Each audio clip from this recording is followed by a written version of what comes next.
Nada do que está aqui escrito é mentira. Se tu disseres o contrário, o problema é teu. Está bem. Começamos já assim. Já estou com medo, já estou com medo. Se quiseres falar do pânico da Feira do Livro. Vamos falar sobre isso tudo. Sim. Se eu me lembrar, se eu me esquecer, por favor, diz-me.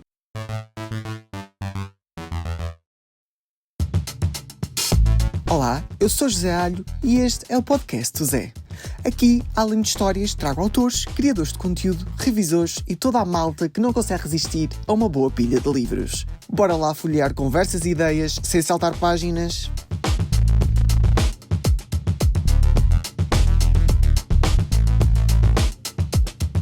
A pessoa que trago hoje ao podcast foi o primeiro convidado de todos. Não sei se ele se recorda disso, mas foi ele que me deu um empurrãozito para começar a gravar. Isto aconteceu perto da estação de metro do Saldanha, enquanto sentíamos o cheirinho a castanhas assadas. Quem é ele? Ele é um algarvio de gema, e isso podemos perceber pelo sotaque tão característico. Ele é o Fábio Miguel Ventura, que nasceu em Portimão, não sei se posso dizer, mas vou dizer Fábio, em 1986. Podes dizer, eu estou bem conservado. Verdade, eu tenho inveja. Neste momento talvez seja mais conhecido pelas obras mais recentes, Corações de Papel e O Gatos na Noite. Mas o que ninguém sabe é que ele não anda cá há 2 dias. Estreou-se em 2009, na fantasia, com os livros Órbias, As Guerreiras da Deusa, Órbias, O Demónio Branco e, mais tarde, A Morte Quer-me Tão Bem. Foi também responsável pela tradução da obra A Antiga Rota do Chá e dos Cavalos de Jeff Fuchs. De dia, diz que trabalha na área da comunicação. De noite, viaja pelo mundo dos livros e da criação literária, que é a grande paixão. Agora, traz-nos a mais recente história, O Sonho dos Culpados. A pergunta que se coloca é: quem vai permanecer acordado? Fábio. Quem é que vai permanecer acordado? É isso que queremos saber. Quem vai permanecer acordado? Pois vão ter que ler a história primeiro, não é? A minha ideia com o livro é que as pessoas não durmam porque ficam muito viciadas na história. Ou com medo. Por acaso isso aconteceu. Mas já lá vamos falar sobre esses livros. Primeiro quero saber destes primeiros que tu tens aqui, o Órbias. É uma série, pode ser considerada uma série? É uma duologia. Uma duologia, ok. Sim. O que é que te deu na cabeça para escrever fantasia? Como é que isto começou? Bem, eu desde pequenino que sempre gostei muito de fantasia. Seja em livros, em histórias, de filmes, de séries. Sempre gostei muito de fantasia, ficção científica. E sempre tive o desejo de criar as minhas próprias histórias. E a forma mais fácil... Isto é um adolescente ainda, porque eu comecei logo a pensar na criação de histórias ainda adolescente. 2009 já foi há algum tempito. Sim, tinha 21 okay. Ou 22, já não me recordo muito bem. Foi há muito tempo. Mas pronto. Há muito. Pronto. Tinha 10 anos. Não digas isso em voz alta.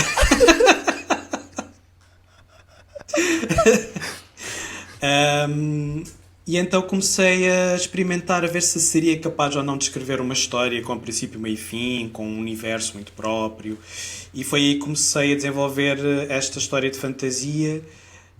Na altura tinha muita inspiração do anime, da Sailor Moon, okay. de séries de anime desse estilo, e também de outros livros de fantasia que já tinha lido, como Os Mundos Paralelos, por exemplo, do Philip Pullman. Sempre foi um fascínio muito grande. E então vi-me ali numa situação de desemprego, porque eu acabei o curso de comunicação em 2008, e foi quando começou a rebentar a crise. A crise, pelo menos dentro de certas áreas, a área da comunicação foi uma delas, e eu comecei a tentar puxar por mim para outras áreas, neste caso para a literatura, e foi aí que comecei a levar mais a sério a produção deste livro. Tive muita sorte, porque mandei para várias editoras e tive a sorte de ter a Leia, neste caso a Casa das Letras, da Leia, que na altura era ainda é, mas pronto, na altura foi um dos primeiros grandes grupos editoriais a aparecer. E tive aqui uma grande aposta da parte deles, porque a fantasia estava a vender bastante, por causa do Crepúsculo, do Harry Potter. Ok, essa fase. Foi essa fase. Até foi mais devido ao Crepúsculo. Okay. E como era um tipo de fantasia mais juvenil, mais young adult, tive aqui uma grande aposta da Leia, que me pediu logo um segundo livro, também no mesmo universo, foi uma continuação, que saiu no ano seguinte, em 2010. E eu aqui fui quase que, não digo lançado aos lobos, nada disso, mas vendi bastante, não estava à espera de vender tanto. O primeiro livro chegou à segunda edição muito rápido, tinha muita gente a ler, eu também fiz muita divulgação em escolas, E realmente foi aqui um período muito intenso da minha vida, porque assim do nada um rapazinho jovem conseguiu entrar no mercado editorial desta forma, com esta grande aposta.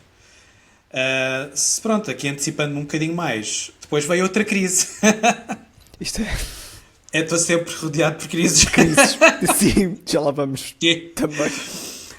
E então, infelizmente, a crise afetou o mundo inteiro, não é? E afetou muito o mercado editorial. A Leia, assim como todas as outras editoras, foi muito afetada e fez alguns cortes nos custos e com alguns autores. E eu, infelizmente, fui um dos autores. Foste cortado. Que fui cortado, por assim dizer, porque eu na altura já estava a produzir um livro, já estava bem avançado, já vou falar um bocadinho sobre ele também. Mas infelizmente não funcionou. Não foi um divórcio complicado. Eu percebi perfeitamente a situação. Claro que fiquei muito triste porque fiquei abandonado, não é? Claro. Mas infelizmente não funcionou. Eu gostei muito de trabalhar com a Leia, mas pronto, tive que me fazer à vida e começar a trabalhar noutras coisas. Eu não abandonei este livro, que é A Morte Quer-me Também. Ok. Não abandonei. Ele veio 8 ou 9 anos com este livro. 2020, não foi? Foi quando eu decidi autopublicar A Morte Quer-me Também. Porque todos os anos tentava às editoras todas, mandava sempre os mails, reescrevi o livro várias vezes, tentei tornar-me mais comercial, às vezes tornar-me mais fora da caixa, tentei várias estratégias e eu realmente precisava de exorcizar este livro. E foi aí que decidi a autopublicação através da Amazon, que tem um conceito de autopublicação muito interessante, que é, o livro não existe fisicamente, mas se a pessoa comprar, aquilo é produzido, é como se fosse um print on demand. Uau! É muito interessante porque não há custos de produção muito elevados e não fica num armazém. A pessoa, se quiser, compra e a Amazon, no espaço de 2 dias, imprime o livro e pronto. Para além do e-book, claro. E chegaste a traduzir esse livro? Como estava na Amazon, se calhar até seria um pouco mais fácil de estar em inglês. Não cheguei a traduzir porque, sim, em português não corre tão bem, obviamente.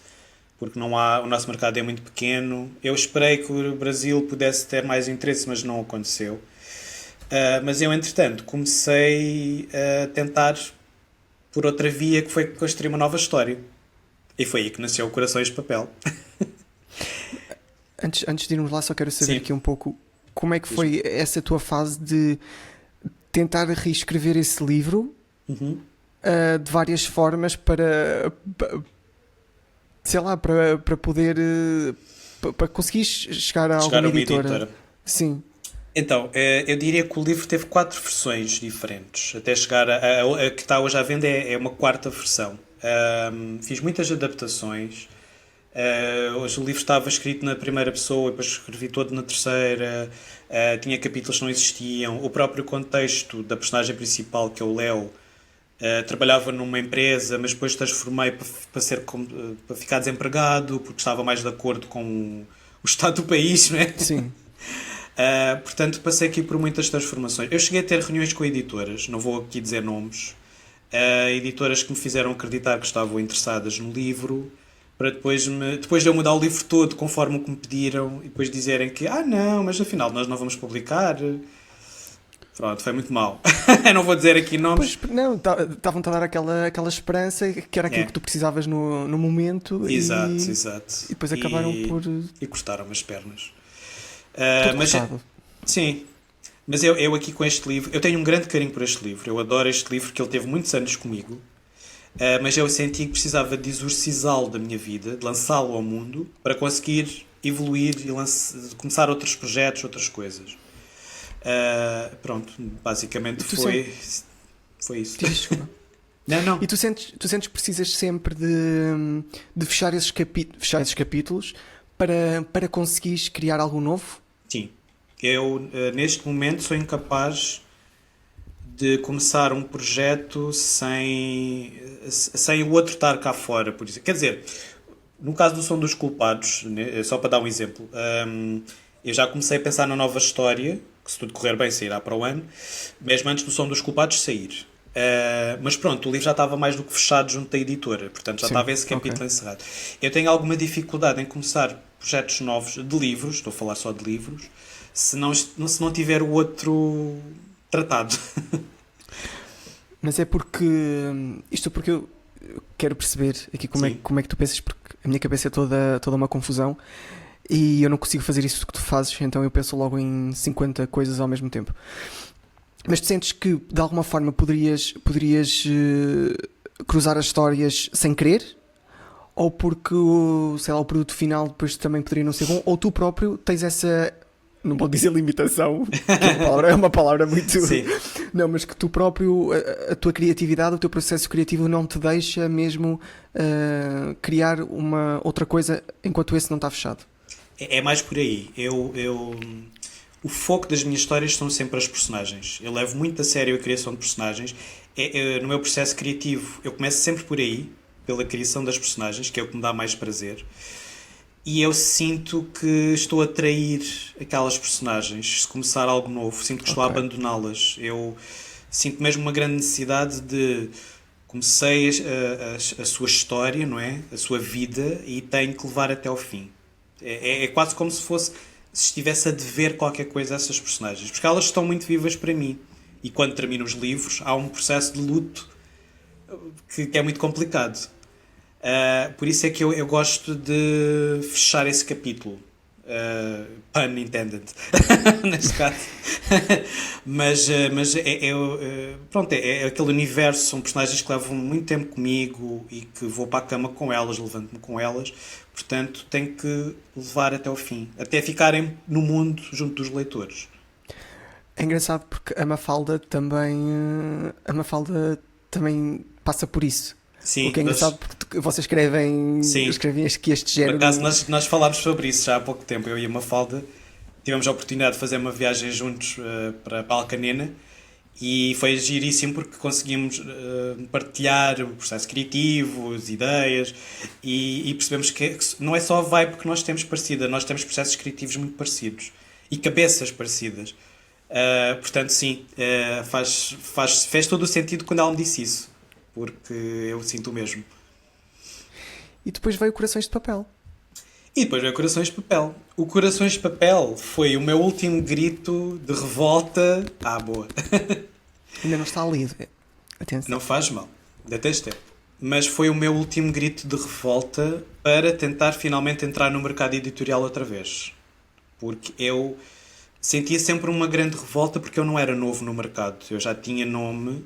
E depois fui afastado, não é? E tive muitos anos afastado, não por minha culpa, porque eu fui sempre tentando, mas eu não era propriamente um novato a chegar. Eu vendi bastante os primeiros livros, tinha uma comunidade de leitores muito grande, portanto sentia muito essa revolta de não compreender o porquê de não ter uma editora a apostar em mim novamente. E então Corações de Papel nasceu daí. Foi pensar, vou fazer aqui uma coisa... que seja tanto de comercial, porque eu não tenho problemas em admitir que os meus livros são comerciais, são a pensar também nas vendas, mas ao mesmo tempo que seja uma coisa mesmo nova e fora da caixa e diferente e que não existe em Portugal, para criar o meu próprio nicho também, claro. Que é muito importante. E foi o meu último grito de revolta. Eu pensar, olha, vou escrever este. Deu-me um gozo gigante escrever este livro, o Corações de Papel, mas se não conseguir a editora, vai acabar aqui. Não vou continuar a insistir, isto desgasta-me imenso, se não é para ser, o universo não quer, acabou.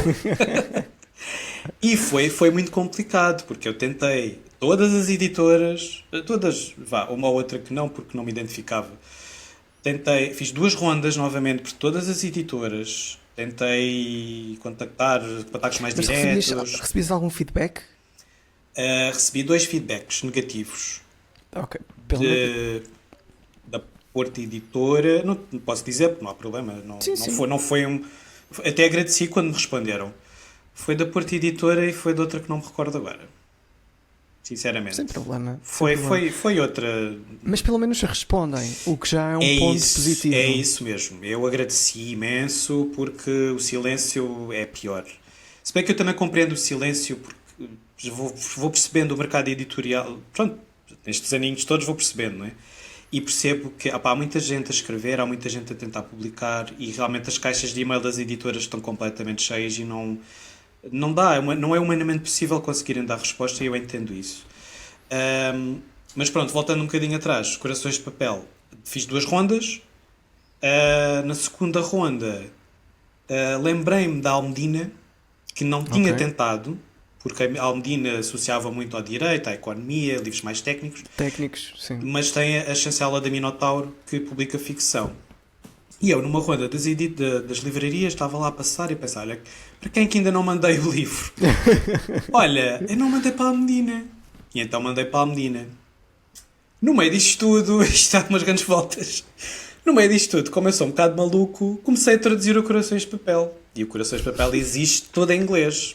Que eu traduzi, Ok. eu gosto muito da área da tradução, gosto muito de inglês, e então traduzi o livro sozinho, todo, e publiquei na Amazon em inglês, pensando, olha, agora como está em inglês, isto se calhar vai ter mais sucesso. 2 dias depois de ter publicado na Amazon, recebo um telefonema da Almedina a dizer, vamos publicar o teu livro. Parecia o Karma a gozar comigo.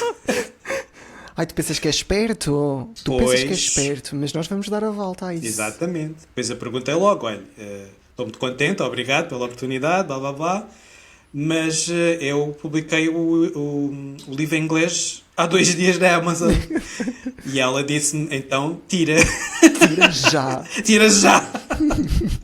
Porque depois percebi que lá no contrato de edição está lá uma cláusula sobre as traduções e tal, pronto, isso é um grande problema. E então tirei e pronto, ele não está disponível em inglês. Quem sabe um dia, acho um bocado difícil, porque depois já há aqui toda uma questão burocrática. Mas pronto, correu bem. Esses 2 dias, só assim uma à parte, esses 2 dias que ficou lá na Amazon, alguém leu? Alguém Leu. descarregou? E tem lá reviews e tudo. Uau! Yeah, é verdade. Em 2 dias! É verdade.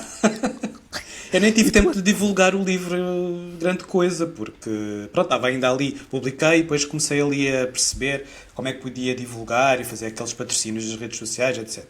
Mas não tive tempo, porque depois tive que tirar. Nem te deixaram respirar sequer. Sim. Não, eu estou a imaginar a cara das pessoas quando tipo, perceberam onde é que está o livro? Pois, não está disponível. Mas tu disponibilizaste gratuitamente ou tinha um custo? Não, tinha custo. Tinha custo. Ainda por cima. Se bem que aquilo tinha lá uma parte que era um programa, é o programa da Amazon O Unlimited. Kindle. Sim. Aquilo estava disponível para algumas pessoas que tinham uma subscrição qualquer. Era o Kindle, deve ser o Kindle Unlimited. Sim, eu penso que sim. Durante uma semana acho que ficou disponível gratuitamente. Mas pronto, foi assim um bocado o universo a gozar com a minha cara. Foi muito engraçado. Como é que o livro foi recebido? É Corações assim, de papel. eu fui completamente apanhado de surpresa com a publicação. Que, obviamente fiquei feliz, mas era um mundo completamente diferente quando publiquei os Órbias em 2009, 2010. Nessa altura, o Facebook estava a aparecer, os livros divulgavam-se em blogs literários, e agora nós vivemos numa era do Instagram e do TikTok, o YouTube ainda um bocadinho, né? Mas está muito ainda aqui dentro do Instagram e do TikTok. E eu sentia-me assim um bocadinho um peixe fora d'água, porque apesar de trabalhar na área da comunicação e até trabalho bastante com redes sociais, Sim. mas depois para a parte literária estava um bocadinho fora. Os influencers, quem é que podia ajudar a divulgar o livro. E houve aqui uma pessoa muito importante para o sucesso do livro, foi a Dora. E eu não me canso de dizer, a Dora Santos Marques. Eu falei com ela uma primeira vez, ela mandou-me pastar. Mas depois, felizmente, ela tinha patronos, porque ela tinha acabado de lançar o Patreon. Teve patronos que leram o livro e gostaram muito e falaram com ela a dizer, olha, este livro é muito bom. E aí foi ela a vir ter comigo. A dizer, olha, afinal...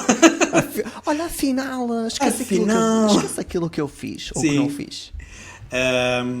E aqui realmente ela pediu um livro, eu mandei, ela adorou, deu 5 estrelas. Houve aqui também o André Segurado, o Pequeno Devorador, também foi uma ajuda gigante, também me ajudou imenso. E outras pessoas que entretanto surgiram e que foram ajudando. Mas eu diria que assim, os 2 primeiros que me ajudaram assim, mais a arrebentar o livro foi a Dora e o André.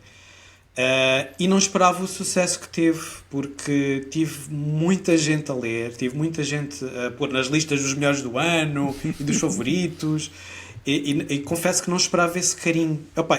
Modéstia à parte, eu sabia que o livro era bom, não é? Tentei que assim fosse, mas não esperava que realmente chegasse a tanta gente.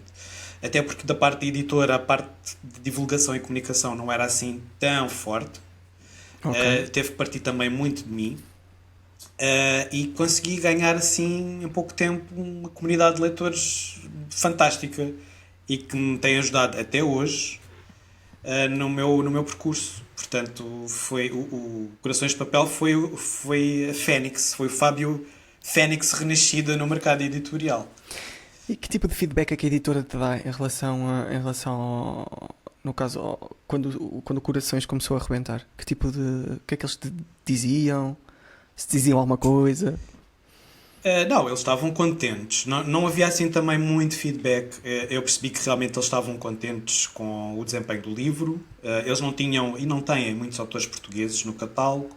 Portanto, também era uma experiência assim um bocadinho nova, mesmo esta parte do mundo dos influencers, literários.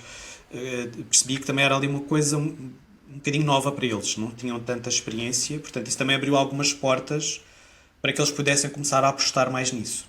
Por exemplo, o envio antecipado de livros para influencers, antes mesmo do lançamento, era algo que não faziam.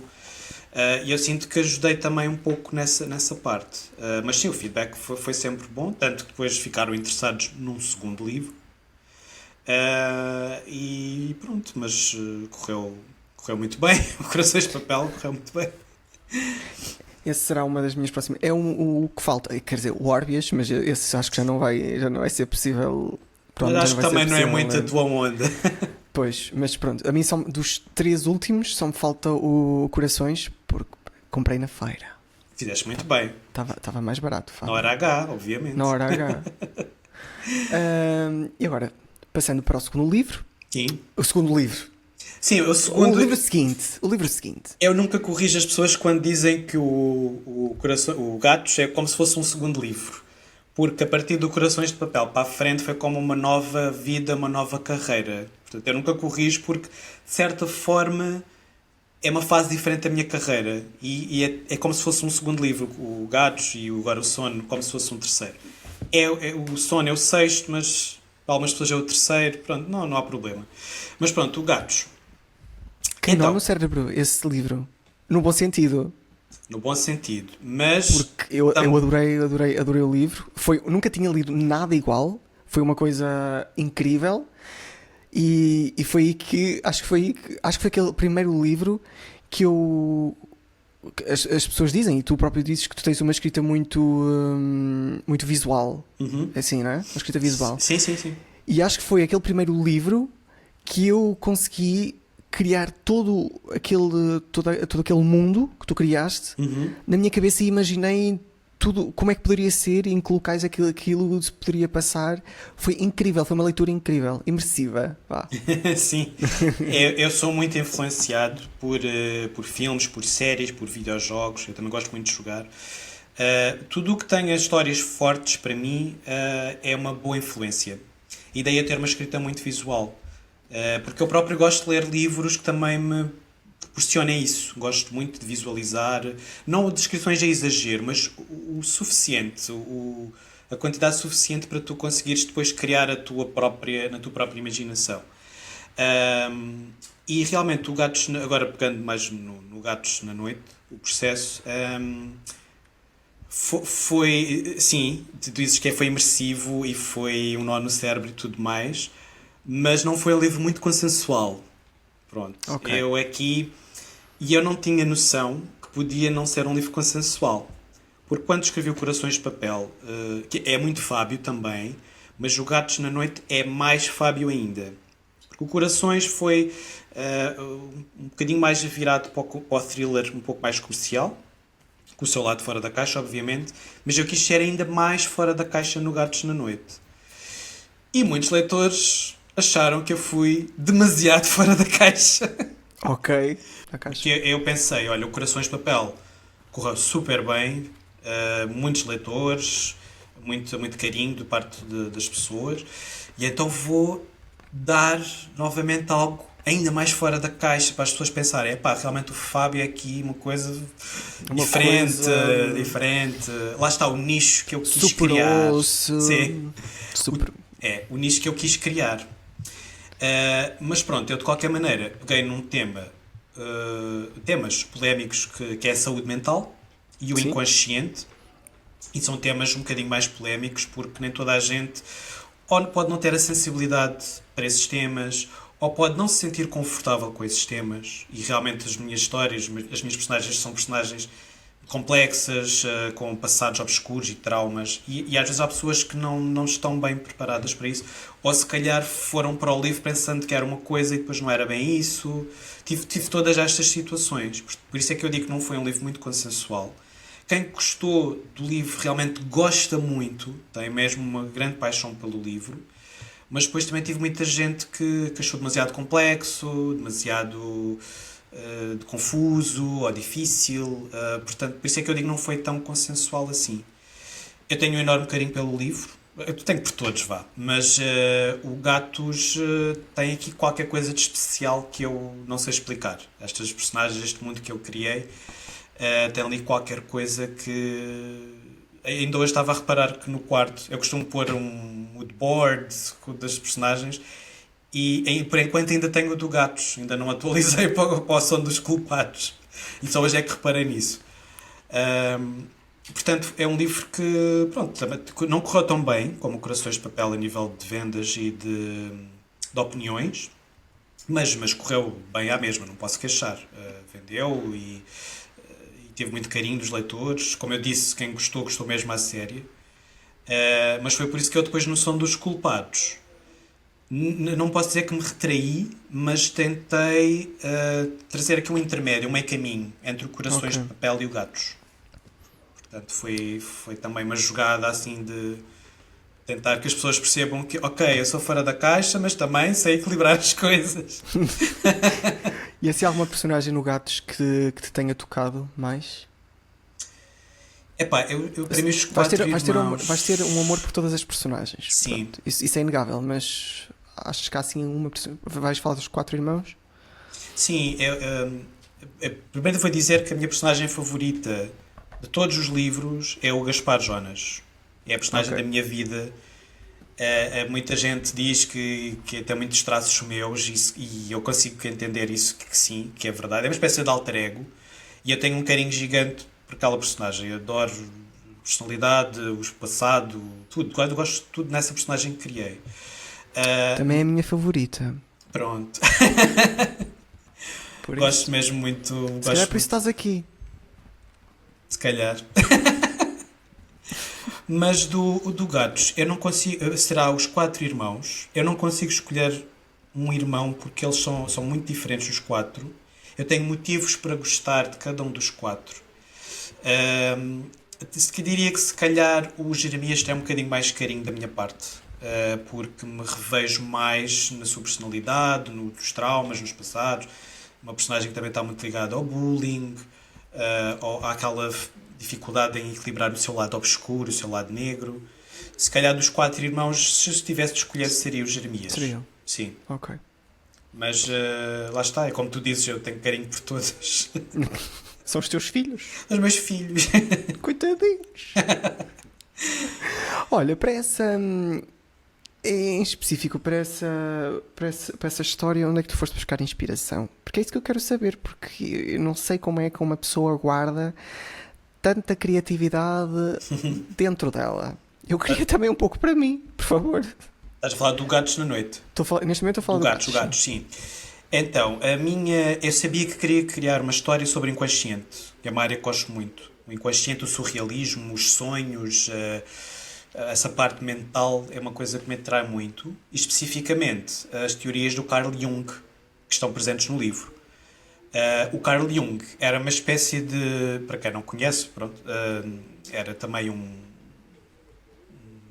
ligado à psicologia, pronto, cientista, teórico, pronto, e ele teve aqui várias áreas de trabalho, mas ele é muito na linha do Freud, mas eles até houve uma altura que se chatearam porque seguiam linhas muito diferentes, porque o Jung é um bocadinho mais virado para a parte, não diria sobrenatural, mas ali um bocadinho de esotérico. Ok. O Freud é um bocadinho mais científico, o Jung é mais criativo nas suas teorias. E eu sabia, eu gosto muito dessa área, dessa parte da psicologia, por exemplo, o inconsciente coletivo, pensarmos que nós herdamos nos nossos genes e na nossa mente coisas como o medo. Porque é que nós temos medo de um tubarão, por exemplo, ou nascemos com medo de uma cobra? Ele defende que nesse inconsciente coletivo nós já trazemos esse medo dos nossos antepassados. E eu acho isso super interessante e foi o tema principal do Gatos. Estes quatro irmãos, filhos de um psicólogo que andava a explorar essa área. Foi um dos pontos de partida para a história. Depois houve uma outra grande influência, que foi uma série da Netflix, que é A Maldição de Hill House, que é, Ok. que é do Mike Flanagan. Mike Flanagan, para mim, eu sou super, super fã dele. Ele já fez várias séries do tipo. E essa série segue muito também a dinâmica de uma família também com traumas, com um lado sobrenatural. É o que eu chamo de terror com coração, porque é aquele terror psicológico, mas que depois tem ali muita emoção e as dinâmicas das famílias, e eu gosto muito dessa área e quis explorar isso numa história minha. E foi aí que nasceu o Gatos na Noite, com essas duas grandes influências que nasceu. Há ali uma certa altura em que as personagens depois começam a moldar a sua própria história. Uma falda Sim. também fala muito sobre isso. Eu tinha a base, tinha o rumo que queria seguir, mas depois as coisas foram evoluindo. Os passados dos personagens, as suas relações. Elas vão criando os próprios caminhos e. É, Ok, a própria história. Isso é interessante. exatamente. Eu adoro esse lado espontâneo da criação literária. É difícil, é muito difícil porque há muitos momentos em que nós não sabemos que rumo seguir. Porque como não temos um plano muito bem estruturado, tens só assim uma ideia de para onde é que queres ir, mas não tens logo a estrutura, o índice, olha, lá tem os capítulos todos, é só escrever. Há O que é quem que me falta faça, fazer? há quem faça isso, há escritores que seguem essa linha. Eu gosto mais deste lado espontâneo, a história vai nascendo, eu tenho as personagens. Tu sentas e escreves tudo seguido, certo? Sim. Tudo, não consigo fazer avanços e recuos. Isso logo faço depois nas revisões. Mas faço uma primeira história, um primeiro esboço, tudo seguidinha. E depois, pronto, vou fazendo as correções mais tarde, quando terminar. Sim, senhor. O que foi? Há aqui festa, há aqui foguetes, há tudo já. Isto é São João, isto é muita coisa. Isto é muita coisa. E agora? Agora? Há um mês? Não, mês que mês? Eu não estou bem da minha cabeça. Um novo livrito. Não tem um mês ainda, se no dia 9. Livrito não, é um livro. É um senhor livro. O Sono dos Culpados. É verdade. O Sono dos Culpados. O Som dos Culpados é como é que se diz aquela expressão? Summer Dream, é uma espécie de Summer Dream. Sim. Porque de todos os livros que eu já escrevi, esse livro foi o que eu senti que apareceu do nada. Claro que levei meses a escrever, mas quando penso do processo criativo desse livro, fluiu tão bem, nasceu tão bem a história, porque eu já tinha, lá está, as personagens já estavam muito vivas antes de começar a escrever, e foi muito fácil de escrever. Foi rápido, pronto, eu admito que escrevo muito rápido, que quando digo isto a alguns colegas escritores, eles olham para mim com ar de terror. Como é que tu escreves tão rápido? Como é que é possível? Isso não pode estar bom, esse livro não pode ser bom. Está horrível. Está horrível, não tens tempo de escrever uma coisa. Mas eu realmente fico muito obcecado a escrever. E daí eu dizer que eu acho que não é bem esta expressão Summer Dream. Como se fosse uma urgência de deitar cá para fora. É mesmo isso. É como se fosse. Tu sentes que se não deitas cá para fora, tu vais ficar com uma explodir. ansiedade tremenda. Não, vais ficar como aquele personagem do Charlie e a Fábrica de Chocolate. Que fica aquela bola. É porque depois tu ficas. É isso que tu disse, uma grande ansiedade. Porque eu, no caminho para o trabalho, eu estava com aquelas personagens no carro e no regresso também, ia para a cama com elas e elas estavam ali com aquela garância de escreve a minha história, escreve a minha história. Despacha-te que eu quero chegar ao fim. Quero dormir. Sim, e então foi, eu diria, eu agora que o livro já saiu e que estou a receber opiniões e que já tenho o discernimento para olhar para trás, porque já posso respirar de alívio que já está, é que comecei a perceber que se calhar foi o livro mais fácil de escrever. Também porque já tenho as coisas mais oleadas, é o meu sexto livro, não é? Mas foi o que fluiu muito melhor. Apesar de ser uma história um pouco pesada nos temas, mas foram meses de, olha, saiu.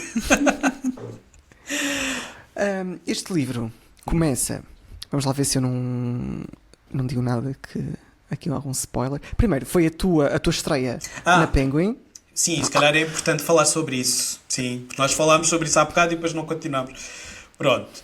O Gatos na Noite ainda saiu. Pronto. Ainda saiu pela Almedina, pela Minotauro do grupo Almedina. Depois eu senti que precisava de evoluir mais na minha carreira. E senti que na Almedina não estava a ter espaço para isso. Gostei bastante de trabalhar com eles, ainda trabalho com eles porque ainda estou a vender o Corações e o Gatos, mas para este novo livro eu senti que precisava de trabalhar com outra equipa, com outra visibilidade, e foi aí que fiz-me a vida outra vez, não é? Já estava numa posição mais confortável porque o Corações e o Gatos tinham corrido muito bem, já tinha leitores, já tinha muitos apoiantes. E foi um casamento fácil depois com o grupo Penguin, com a Diana Garrido, que eu adoro. Não estou a dizer isto para dar graça, mas eu adoro e estou a adorar trabalhar com a Diana. E tem sido muito fácil trabalhar com ela. Tive um grande acompanhamento. O processo de edição, de revisão, foi tudo muito fácil. Para a capa, que depois já falamos sobre isso mais para a frente. Foi tudo muito fácil e neste momento estou muito contente no grupo Penguin, com a soma de letras, e espero que seja um casamento muito duradouro. Vai ser. Tem de ser. Para já está a correr bem e para o ano, pelas vistas, há outro livro. Se calhar até foi isso, se calhar foi a tua mudança de casa que despertou aqui alguma coisa na tua criatividade e este livro saiu como quem espirra. Pode ajudar, pode ter ajudado, porque eu já tinha contrato assinado com Penguin, mesmo antes de escrever o livro. Já tinha dado a ideia e deram-me o aval para avançar, mas não tinha efetivamente produzido o livro. E havia também aquela pressão de, então e se eles não gostam? Porque há essa possibilidade. Tenho contrato, mas eles podem não gostar. Felizmente gostaram e correu bem, mas se calhar isso deu-me aquela pressão boa. Neste caso era uma pressão boa de, olha, eles estão a apostar em mim, eu agora vou dar tudo de mim e vou ser o mais criativo possível e trazer aqui uma coisa mesmo fixe, que vai vender imenso. E eles leram os teus, que tu tenhas conhecimento, eles leram o Gatos e o Corações de Papel? Eu não tenho a certeza se leram Corações. O Gatos sim, o Corações não tenho a certeza absoluta. Mas mesmo que não tenham lido, eu sei que tiveram pelo menos o cuidado de ter feedback de outras pessoas e de falar com outras pessoas para perceber se realmente fazia sentido. Claro, senão também não te iriam contratar. Obviamente, sim. Claro, senão vem aqui estes a ninguém. Por favor. Sim. Portanto, tem corrido bem com o Penguin. Pronto, e este livro começa no Hotel Royal Enigma. Uhum. É verdade. Se eu disser alguma coisa que eu não posso, por favor, diz-me. Mas sim, eu vou seguir aqui um bocadinho a sinopse porque eu posso meter os pés pelas mãos. Tá bem. E isto começa lá com uma das personagens que é, por favor, que é o Tadeu. Tadeu. Que é com o Tadeu. E o Tadeu, super. Eu não estava a perceber nada. O que é que este gajo está aqui a fazer? Honestamente. O que é que ele quer fazer? Porque é que ele está de olho numa miúda lá, numa atriz? Exatamente. Certo? Exatamente.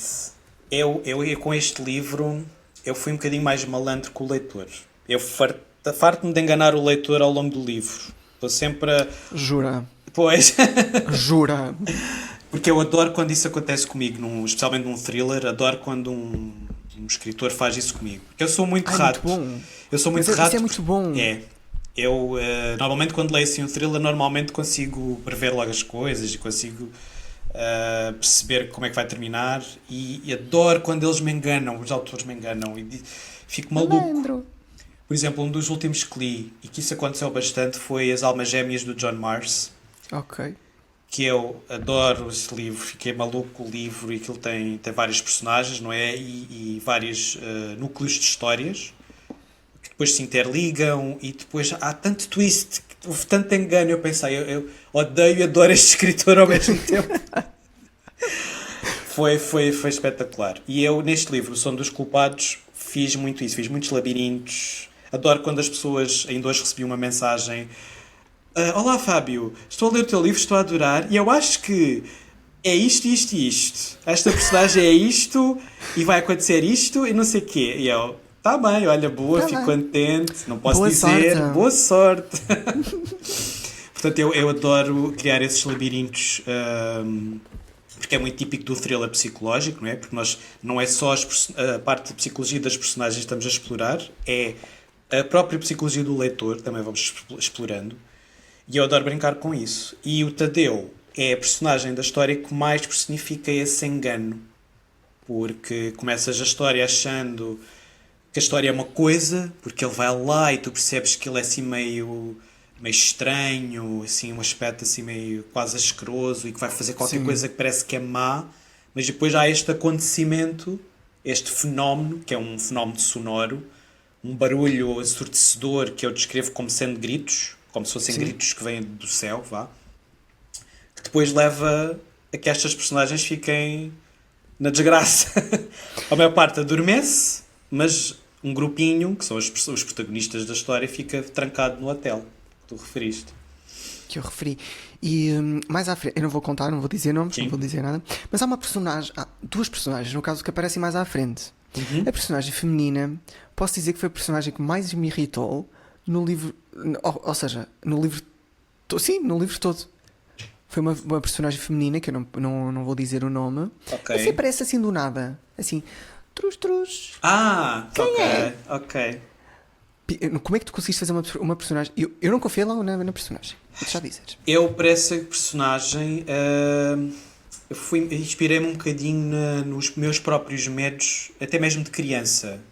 Quando eu Ok. era pequeno, havia muito aquele medo que causava nas crianças, que era: olha, não vais para aí que vem o velho e rapta-te. Ou não Sim. vais para ali que a velha vem-te fazer qualquer coisa.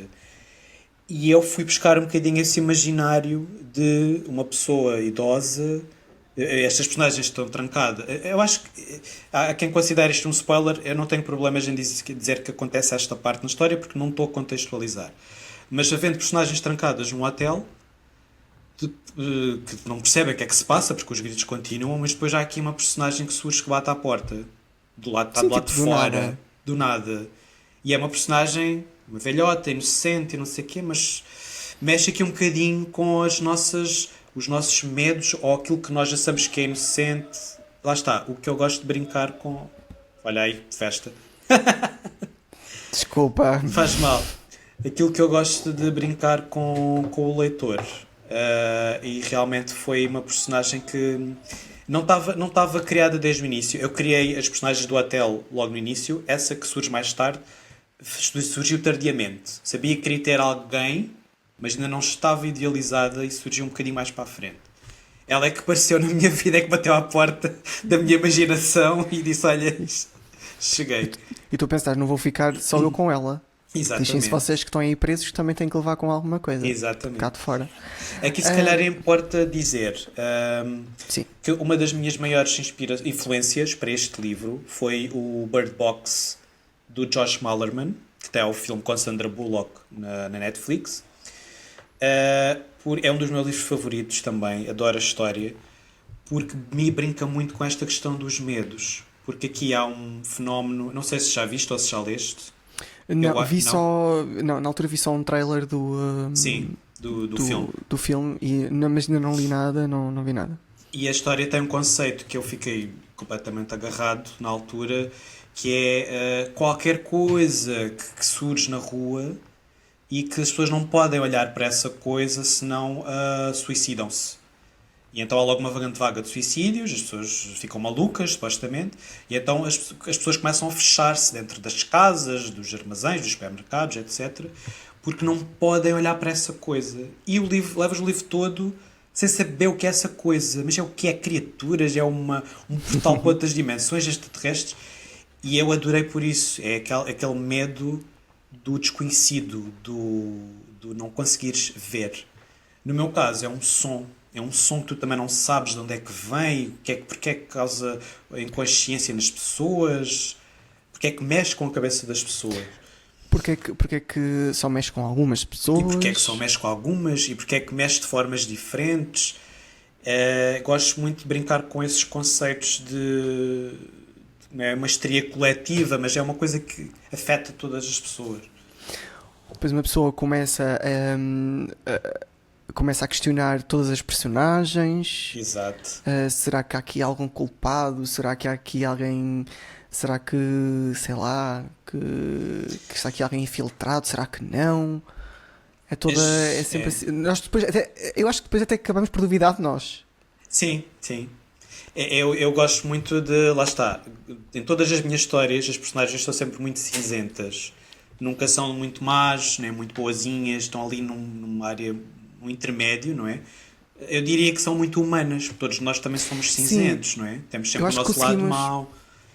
Nós conseguimos ter empatia com todas, exceto aquela que eu não gostei, com todas as personagens na realidade. Porque depois de sabermos o background, de conhecermos um pouco do passado, percebemos que talvez a pessoa neste momento, ou a personagem neste momento, tenha este tipo de comportamento porque houve algum gatilho, houve alguma coisa que despertou isto na pessoa. Exatamente. Até uma das personagens... Há uma personagem na história que é muito odiosa, desde o início. E já tenho recebido mensagens de leitores a dizer: odeio esta personagem, que horror, que asqueroso. E eu adoro quando me mandam isso. E depois, mais para a frente, começam a perceber porquê, as motivações. Nem sempre são as melhores motivações, porque são muitos segredos, muitos traumas. E lá está. Eu adoro brincar com essas percepções de... A pessoa tem logo uma ideia pré-concebida por causa das ações da personagem na história, mas depois eu começo a revelar ali os segredos e o passado, e as pessoas depois começam a mudar de opinião. Ou seja, lá está o que eu disse no início de falarmos do Som dos Culpados, os labirintos. Eu gosto destes labirintos da história, e depois no final tudo converge para resolver, não é? Para resolver aqui a história e deixar uma mensagem também importante. Se calhar depois no final, antes de terminarmos o episódio, podemos dar ali um tempinho, que depois eu posso dizer quando é que começa, para falarmos da história com alguns spoilers. Tá bem. Se calhar algumas pessoas que já leram também poderia ser interessante perceber a tua visão, a tua visão, ou, pronto, porque algumas pessoas se questionaram sobre partes da história. Sim, então se calhar também seria interessante fazermos isso. Pode ser. O que é que podemos falar mais sobre este livro? O que é que podemos falar mais? A capa? A capa. A capa, eu adoro a capa. É incrível. Foi o meu queridíssimo Duarte Lázaro que fez a capa. Inicialmente não seria ele a fazer, acabou por depois ir para ele. E ele apresentou 3 propostas. Eu adorei as 3, confesso. Mas tinha que escolher uma e essa acabou por ser a minha favorita. E acho que funciona muito bem também numa estante na livraria, chama a atenção. A questão das cores são muito boas. As janelitas também. As janelinhas, fiquei super feliz porque foi uma ideia do Duarte Lázaro. Porque, este aqui é um Hotel Royal. Eu pedi, a única coisa que eu tinha pedido foi, no briefing, foi um hotel que tivesse alguma inspiração na Quinta da Regaleira e no Palácio do Bussaco. Porque foram as minhas inspirações visuais para criar este hotel. E ele criou assim esse grafismo com um hotel mais ou menos assim nessa linha, com as torres, etc. A ideia das janelas foi dele, porque ele colocou 7 janelas vermelhas que correspondem às 7 pessoas que estão presas no hotel e que estão conscientes dentro do hotel. E eu achei um toque espetacular, de criativo. Sim, acho que fez todo sentido. Fez. Eu fiquei mesmo muito contente. E ele falou bastante comigo, houve sempre comunicação entre os dois, mas também não foi preciso muita comunicação porque ele fez logo uma capa maravilhosa. Não foi preciso ajustes nem nada de especial, foi espetacular e espero que ele... eu quero que ele faça as próximas capas. Eu até já lhe falei um bocadinho da futura história, que já tenho pensada, e disse logo: olha, eu já tenho mais ou menos uma ideia do que é que tu podes fazer para a capa. Já estivemos a falar sobre isso. Começa a preparar. E ele ficou entusiasmado. Sim, por acaso nós estivemos lá no estúdio dele, no estúdio do Duarte, e ele teve a mostrar as outras sugestões que ele apresentou. E por acaso também eram eram muito interessantes. Eram muito boas, sim. Ahm, Sobre o livro, o que é que podemos falar mais? Estou a ter um feedback muito bom, estou muito contente. Isso é ótimo. Sinto que estou a ter muito mais visibilidade do que o Corações e o Gatos, porque estou a receber muitas mensagens de pessoas com quem nunca falei, de leitores ditos normais, para além da comunidade literária habitual, dos influencers e de algumas pessoas que me têm apoiado desde o início. E estou a receber muitas mensagens e muitas identificações em stories e acho que, pelo menos até agora, o livro nem sequer tem um mês, eu sinto que realmente há muita gente a ler o livro e a gostar também, porque há sempre, deixa-me uma crise de ansiedade gigante quando o livro sai, e até receber as primeiras opiniões é horrível, porque pode ser a melhor coisa do mundo, pode ser a pior coisa do mundo, a pessoa não sabe. Tu questionas, tipo, será que já alguém leu? Questiono, muito mesmo. Se calhar ninguém comprou. O comprar, foi só isso, também podem não Quer comprar. dizer, mas tu sabes que há pessoas que receberam, pelo menos de alguns influencers, alguns Sim. criadores de conteúdo que receberam o livro. Por isso, o livro já está na mão de alguém. Mas sim, acredito que enquanto não vem a primeiro o feedback, que Sim. deve ser. É Isso é difícil, estressante. é difícil. Se bem que eu tenho tido sempre um grupo de pessoas, os meus beta readers, que têm dado uma ajuda, antes mesmo de enviar para a editora, eles dão uma ajuda. Neste caso do sono, foi a Daniela, da DNX, eu nunca sei dizer o nome todo. DNLX. É isso, pronto. A Daniela Santos, a Luísa Carvalho, do My Soul for a Book, e o André Segurato, o pequeno devorador. Eles já tinham sido, a Luísa e o André já tinham sido do Gatos na Noite, e agora, para o Som dos Culpados, recrutei a Daniela. Porque estas pessoas? Porque acabou por nascer uma amizade entre nós, uma amizade muito próxima, e também porque tinham apoiado bastante o meu livro, e eu achei que fazia sentido convidá-los para dar este contributo, que eles aceitaram logo, porque eu precisava de ter... É importante ter aqui uma visão de quem lê muito, de quem faz reviews, é muito importante ter este contributo. Tenho outros amigos que também leram, mas aí dão um contributo noutra perspectiva. Sei lá, tenho um amigo que faz... É muito bom a detectar erros, a gralhas, também ajuda nesse aspecto, mas realmente preciso de alguém muito ligado aos livros para me dar essa ajuda na construção da história. Porque por muito que eu adore a história e por muito que eu leia 1000 vezes, há ali coisas que eu não entendo que podem não funcionar tão bem. E, portanto, este livro acaba por ser O Som dos Culpados, e o Gatos da Noite já tinha sido, acaba por ser o contributo de muitas pessoas. Claro, depois da editora e do revisor, Claro. mas tem aqui um dedinho dessas pessoas também. Uma colaboraçãozita. Sim. É sempre bom. Exato. Antes de ir, não sei se queres dizer mais alguma coisa em relação ao livro. Não, Antes de irmos estava a pensar... Tu andas também em tour? Sim. É assim, a tour, sim, já tive umas apresentações, vou ter mais, espero ter mais no futuro. Agora, é muito complicado, e se calhar é uma coisa que eu posso falar um bocadinho. É muito complicado ter um trabalho normal, das 9 às 5, e ao mesmo tempo ter uma vida e uma carreira literária. É muito, muito difícil equilibrar as duas coisas. Tenho colegas que felizmente estão a apostar só na carreira, conseguem ter esse apoio, porque vão apostando noutras áreas, também lhes dá algum rendimento. Eu neste momento não consigo viver da escrita, obviamente. Espero um dia que isso possa acontecer, apesar de ser difícil, mas é muito difícil equilibrar, porque o meu trabalho é muito desgastante, a área da comunicação é muito desgastante. Já é difícil vir para casa escrever um livro, e é ainda mais difícil quando depois tenho que fazer apresentações longe de casa, porque eu vivo no Algarve.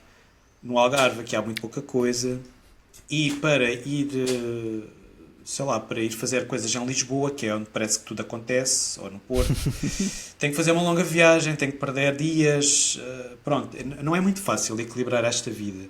Tenho algumas apresentações, vou ter no Porto em julho, nunca tive uma sessão no Porto, finalmente vou ter, estou muito contente porque acho que tem lá muita gente que vai aparecer, que já me mandaram mensagem. Que dia é? 11 de julho. 11 de julho, isso Sim. É uma sexta-feira. Acho que... sim, ok. Sim. Okay. É às 6... Às 6h30 na FNAC do Norte Shopping. Enquanto estamos a gravar este podcast, amanhã vou ter em Portimão, que é a minha terra. Também com a Dora, não é? É Dora a apresentar, sim, sim. É a Dora. Sim. E tu vais apresentar algum livro, se eu não estou em erro, não vais? Ou Eu vais vou ter alguma apresentar. Olha, conversa? já apresentei da Susana, a Mar Velho, Ok. no fim de semana passado. Vou apresentar o da Mafalda neste fim de semana e no outro fim de semana apresento o da Filipe Amorim. Uau, isto é... Vou apresentar toda a gente. Não, Olha, é giro porque são amigas. Sim, sim. E são livros que eu já li, já tinha lido antes até deste convite para apresentar. Portanto, é fácil para mim fazer isto. Não tenho problema nenhum e até me sinto honrado, obviamente. Conheci a Susana Marvelho na feira, Uhum. nunca li nada dela, acabei por comprar um livro e depois ela assinou. Super querida, super simpática, gostei muito de a conhecer. Por acaso, este ano... Tem sido muito bom. A Susana já se tornou uma grande amiga, sou muito próximo da Susana. E isso tem sido uma coisa que tem sido fascinante para mim, que é... Pronto, para além, eu já falei um bocadinho dos amigos que criei na comunidade literária. Tu és um deles, já agora. Já te considero aqui amigo. E temos que falar também daquela situação da Feira do Livro. Isso também teve aqui uma história engraçada. Sim, eu não me esqueci, Pronto. ainda vamos falar aqui de outros assuntos. Tem sido giro criar estas relações com estas pessoas, porque eu adoro isto também, adoro novos amigos e partilhar coisas e estamos juntos, já acho giríssimo. Mas depois há este lado que sinto muita falta, que é dos escritores. E felizmente eu tenho criado um grupo de amigos entre escritores que tem sido espetacular, porque nós desabafamos, partilhamos coisas, partilhamos às vezes fofocas e coisas engraçadas. Há sempre, não é? Há sempre. Ou piadas, sei lá, tem sido muito giro. A Susana é uma dessas pessoas que se tornou muito próxima. O Miguel Dalta, a Filipe Amorim, tem sido giríssimo criar a amizade com ela. Pessoas incríveis também, super simpáticas. Sim. Recentemente aprofundei mais a relação com o Lourenço e com a Mafalda, a Helena Magalhães, sei lá, tem havido aqui muitas pessoas. Devo-me estar a esquecer de alguém que agora de repente não sei. Mas pronto, tem havido aqui um grupinho de pessoas incríveis que são escritores e que nós acabamos por nos entreajudar.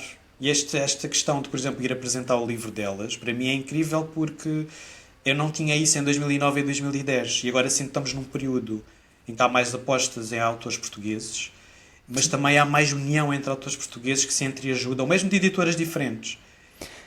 Até porque acho, eu vou dizer aqui uma coisa, mas até porque acho que grande parte de vocês já passaram por situações em editoras anteriores que acho que também criou essa ligação entre todos e que ajudou muito. Sim. E acho isso incrível.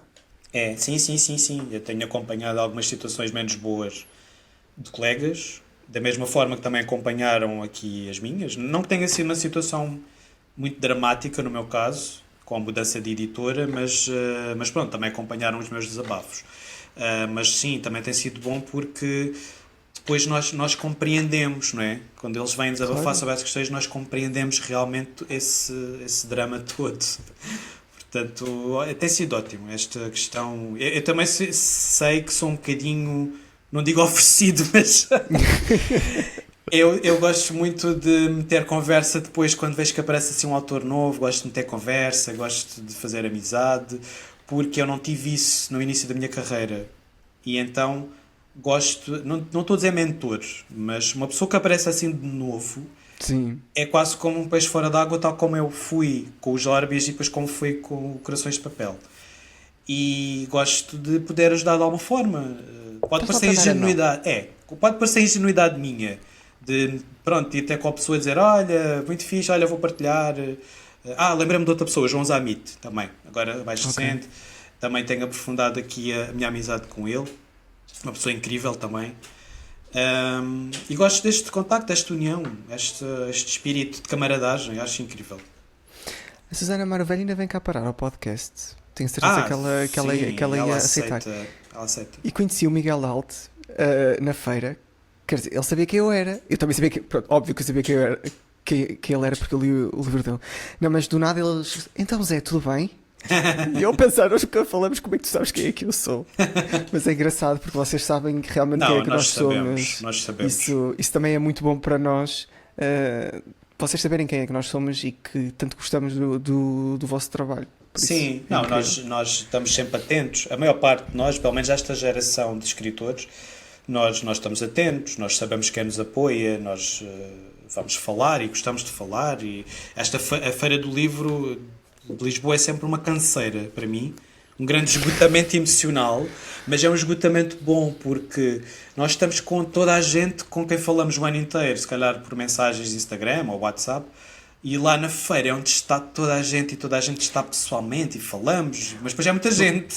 Pois é isso, uma coisa que não nos apercebemos É. durante o ano todo, que vais falando com A, com B e com C. Sim. E depois o alfabeto junta-se todo na Feira do Livro e tu ficas completamente esgotado. Por falar em da Feira do Livro, Sim, Fábio, já sabes o que é que vem aí? já. Eu tenho aqui, isto também foi super engraçado.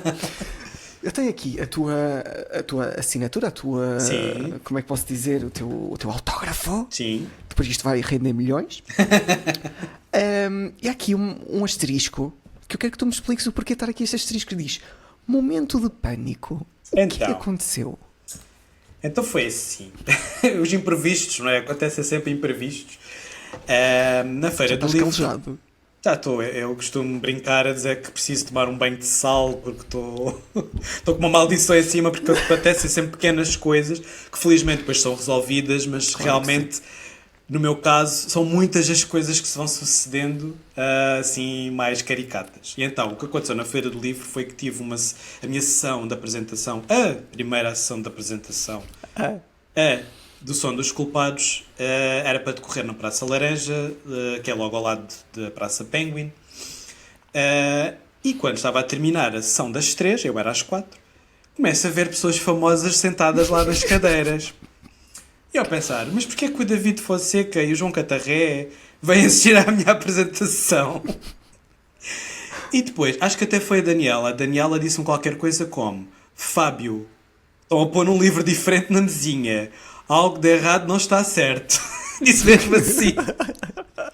E eu olho para a mesa e vi um livro de outra editora, acho que era da Tinta da China. Da tinta da China, sim. Pronto. Que eu nem percebi de quem era. Acho que até hoje não percebi de quem era. Acho que Era era... da Joana Pais de Brito. Não sei se é assim que se chama. Acho que é a companheira do João Catarré ou... Ah, pronto. Então faz sentido ele estar lá. Não foi para mim. E então comecei a perceber que estavam a montar outra apresentação ali. E tudo isto decorreu quando eu estava a assinar o teu livro. Porque vocês acho que tinham, se bem me lembro, acho que tinham um autocarro, não é? Nós íamos, assim que terminasse Sim. a tua apresentação, nós teríamos que ir E embora. então, para antecipar, assinei logo. Mas acho que Assinaste só... o quê? O que é que tu assinaste, Fábio? Não me lembro. Tens que me dizer o que é que Assinaste. está. Um hub. Ficou... que é que tu nem terminaste a palavra abraço? Ficou um hub. Um hub. E acho que até ficou assim com um risco, porque foi aquele momento de pânico, não foi? Por acaso não tem o risco, ou tu provavelmente tinha risco e tu continuaste a escrever depois. Eu acho que disfarcei, mas eu acho que Acho ficou que assim sim. um risco, porque eu depois comecei a correr, larguei o livro com não sei com Sim, quem. tipo, Foi. Eu dei-te o livro e comecei a correr para a Penguin, falar com a editora e com a responsável de comunicação que lá estava, a dizer que passa-se alguma coisa, está a montar outra apresentação lá. E depois, pronto, acionaram lá os alarmes todos, perceberam que houve um problema de superposição de agenda, não percebi isso. Não Acho interessa que quem foi foi a culpa, mas pronto. ok. Ou foi a Apple, não interessa. Acho que foi a Apple, sim, que se Pronto. esqueceu de desmarcar, no caso, que era da tinta da China. Pronto. E depois foi improvisado lá outro espaço dentro da Praça Penguin, onde realmente decorreu a apresentação. E foi assim tudo assim meio caótico. Pois funcionou bem. Mas na altura, quando houve essa tal mudança, foi assim meio caótico, porque eu depois não estava a perceber se as pessoas tinham percebido que ia mudar de sítio. Estava a tentar chamar. E depois houve assim um momento de bloqueio da minha parte em que eu fiquei assim parado no meio da Penguin. Eu acho que estavas a dissociar. Estava a dissociar. Eu estava a pensar, isto não me está a acontecer, porque é que estas coisas só me acontecem a mim? E depois a editora a dizer, isto nunca aconteceu, nunca na vida, tinha que ser logo contigo. Foste tu primeiro. Mas depois correu muito bem. Tive, pronto, a editora, o Hugo Mendes, que estava a apresentar, também salvou um bocadinho aquilo e acalmaram-me. Na altura acho que até a Luísa e o André acho que foram buscar água, porque eu estava naquele momento de dissociação e eles diziam, calma, a gente vai ajudar-te. E apoiaram-me ali bastante. E eu depois acalmei, especialmente porquê? Porque quando a sessão começou, eu olhei, e isto não foi mentira, disse isto lá mesmo na sessão, eu olhei para a plateia e tinha caras amigas, caras de pessoas que me têm apoiado, caras de amigos, praticamente todas aquelas pessoas que lá estavam eram pessoas que me acompanhariam para qualquer lado. Pronto, fiquei contente por ter essa rede de apoio, esse carinho todo daquelas pessoas. Estavam lá vocês, estavam lá amigos pessoais, estavam lá outros amigos escritores.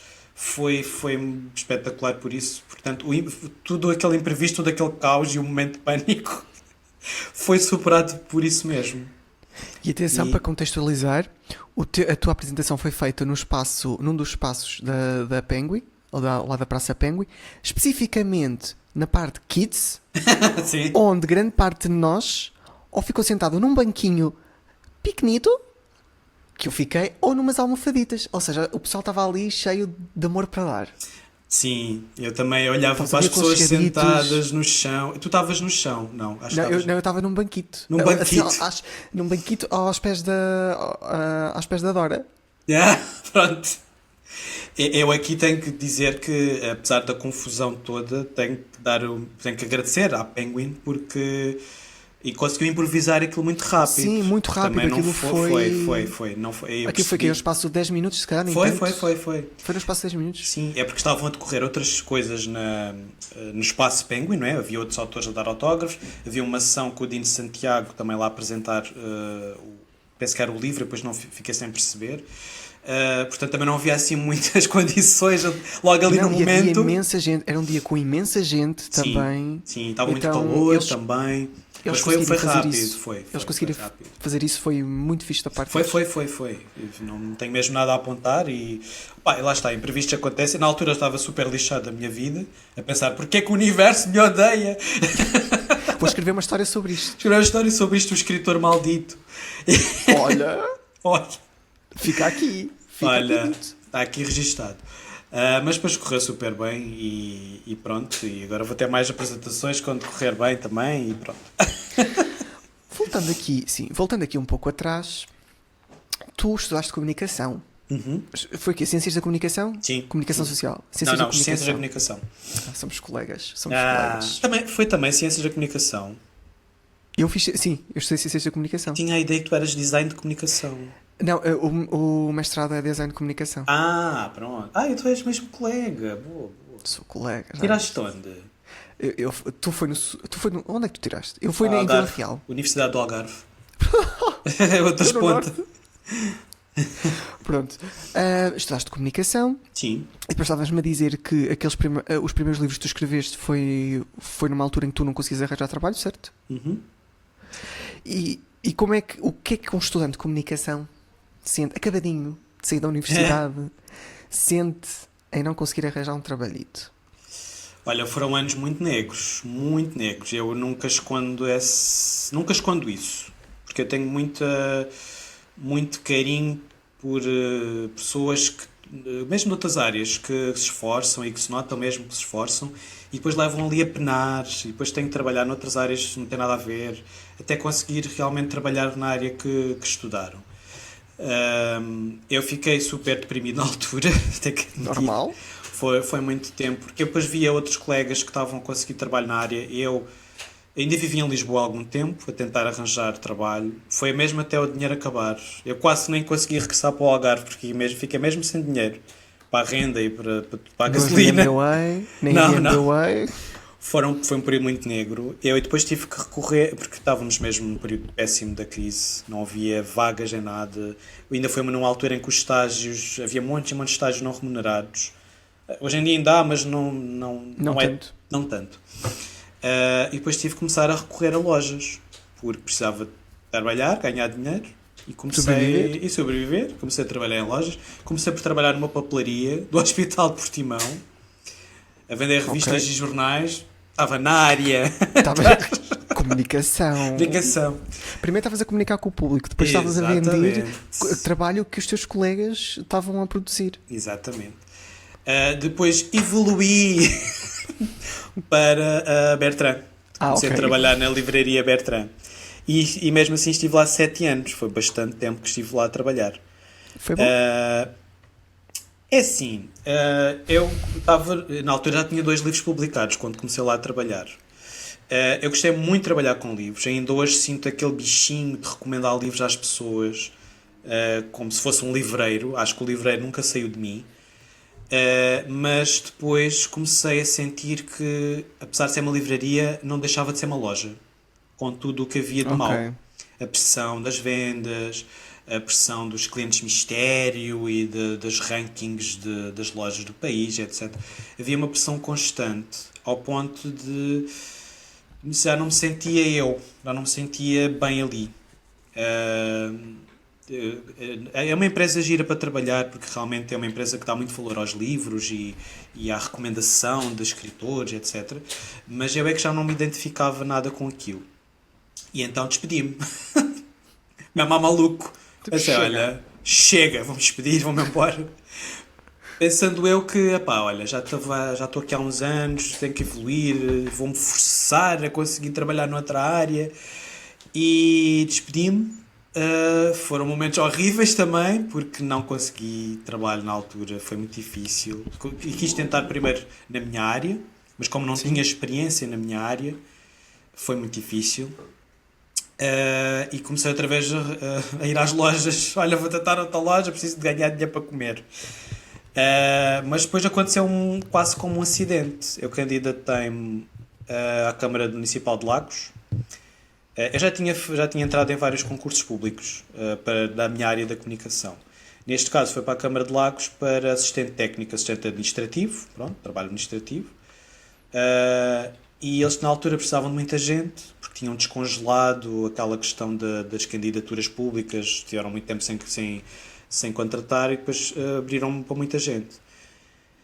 E eu fui recrutado, fiquei logo nos primeiros classificados, não sabia para que área é que ia, porque nós quando somos entrevistados e podemos ir parar a qualquer lado. Eles primeiro traçam o teu perfil e depois é que te colocam numa área que tenha mais ou menos a ver. Pelo menos a Câmara de Lagos faz isso. E eu não sabia para onde é que ia. E então aquilo até foi uma situação muito engraçada, porque no primeiro dia de trabalho é que eu ia descobrir para que secção é que ia. No primeiro dia? No primeiro dia. Chegámos lá, éramos 14, não sabíamos bem para onde é que íamos. E então aquilo foi feito assim uma espécie de evento, onde eles iam anunciando para onde é que a pessoa ia. E aquilo foi muito engraçado. Sim, quase. E então aquilo foi qualquer coisa... Eu na altura estava tão atordoado, não sabia para o que ia. Ainda por cima, Lagos... Eu vivo em Portimão, Lagos ainda é uns quilómetros daqui, portanto... Comecei a pensar, epá, isto é um bocado longe, eu não sei se aguento todos os dias a ir trabalhar tão longe. Cheguei lá e depois até fui o último que fui chamado. E então, foi qualquer coisa do género. Fábio Ventura, Gabinete de Comunicação! E tu sentiste uma estrela? Eu a pensar, não estou a acreditar que por acidente vou trabalhar na minha área. Mesmo sendo como assistente administrativo, pronto. Na realidade, eu fui para lá, fui muito bem acolhido, mas na realidade eu comecei a fazer trabalho quase como de técnico, porque realmente tinham muita falta, estavam há muito tempo sem pessoas ligadas à comunicação e precisavam de muita ajuda nesse aspecto, redes sociais, divulgação de eventos, precisavam dali de um reforço. E apesar de aparecer lá como assistente administrativo, na realidade comecei logo a fazer muito trabalho, especialmente redes sociais, que foi onde me foquei mais, e divulgação de agenda cultural. E entretanto já se passaram 6 anos desde que lá estou. E fui evoluindo, subi para técnico superior, etc. E pronto, é uma área que eu gosto muito. Acabo por trabalhar muito com escrita também, apesar de ter uma escrita mais ligada à comunicação social. Pronto, há ali um lado mais criativo do copywriting para redes sociais, que gosto muito, mas ao mesmo tempo é muito desgastante. É um trabalho muito desgastante porque uma Câmara Municipal envolve muitos serviços, muitas áreas, muita coisa, muitas associações culturais e desportivas. Há um grande volume de trabalho e de coisas que temos que divulgar. E há muita pressão porque é muita coisa e temos que fazer às vezes coisas com pouco tempo, muito rapidamente. Pronto, é uma área gira, mas é muito desafiante, mesmo muito desafiante. E depois lá está. Eu depois tenho aqui outra carreira e aquilo que eu falava mais lá para trás na nossa conversa, que já vai numa hora e 20, Depois já. é difícil este equilíbrio. Porque ainda por cima é uma área muito parecida, porque envolve escrita, depois eu tenho que mudar o chip. Tenho que dissociar o Fábio escritor e o Fábio de Câmara de Lagos. E tu, quando tu já sabias, tu foste para o curso de comunicação porque realmente era esse o curso que tu querias fazer ou foi, sei lá, decisão de última hora? Foi um bocado de decisão de última hora, porque eu passei por várias fases. Pronto, eu sempre fui muito das letras e das línguas e dessa área mais das humanidades. Tive muito tempo em que quis ser professor de inglês, mas depois, não, isto professores, já há imensos professores e não convém, ficas no desemprego. Hoje em dia há falta de professores. Hoje em dia estavas bem. Pois. Depois passei pela fase de tradução, que é uma área que ainda hoje gosto muito, a tradução. Depois passei pelas relações internacionais. Depois tive ali uma fase em que quis ir para curso de cinema, porque tinha acabado de abrir na Covilhã. Não existia nenhum curso de cinema de... Ias também para isso? Não. Sim, eu cheguei a ficar colocada, mas não fui. Também eu, porque foi a minha segunda opção. Foi a minha segunda opção e fiquei lá colocado, sim. Acho que estava... Sim, eu na altura não me lembro bem se ainda funciona da mesma forma. Mas eu acho que fiquei colocado, fiquei. Mas depois comecei a pesquisar mais a área da comunicação. E especialmente a comunicação em Faro. Porque percebi que era um curso muito dinâmico e muito diversificado. Porque tinha... Sim. O cinema, a comunicação social, a publicidade e marketing, a divulgação cultural, a rádio... Não tinhas de escolher ramo nenhum, era tronco comum os 3 anos. Eu ainda apanhei o pré-Bolonha, em que o 4º ano tu escolhias comunicação social, cultural ou empresarial, marketing. Não, minto. Nós fomos um híbrido de Bolonha. O nosso último ano já foi uma espécie de Bolonha, mas acabou por ser uma espécie de especialização. Ok. Pronto. E então, tu fizeste especialização em? Foi um misto. É tudo híbrido no teu Foi curso. um misto, porque eu tive cadeiras de comunicação social, mas também tive algumas de organização de eventos e outras de novos média. Na altura era blogs e coisas, não era bem redes sociais como nós conhecemos hoje. Portanto, foi ali também um misto. Mas eu considero-me um bocadinho mais ligado à comunicação social. Na minha formação foi um bocadinho mais direcionado para a comunicação social. Hoje em dia comecei a ganhar mais amor pelo marketing e comunicação de relações públicas, que não foi propriamente disso que me especializei quando tirei o curso. Hoje em dia, devido ao trabalho na Câmara, tenho mais experiência nessa área, claro.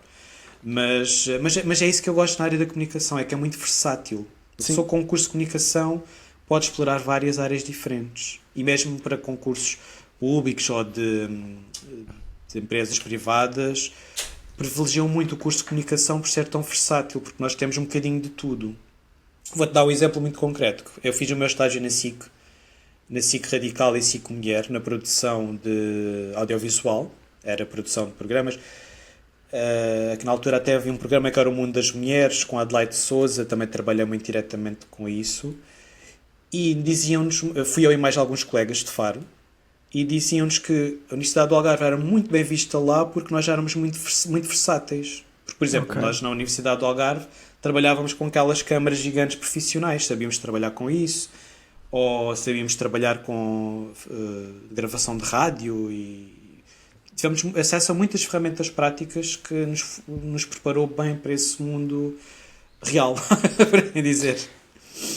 Por acaso acho que é eu vou dizer universidade pequena, porque se compararmos com uma universidade em Lisboa ou Porto, são enormes, não é? Sim. Pelo menos em Vila Real também era uma universidade pequena.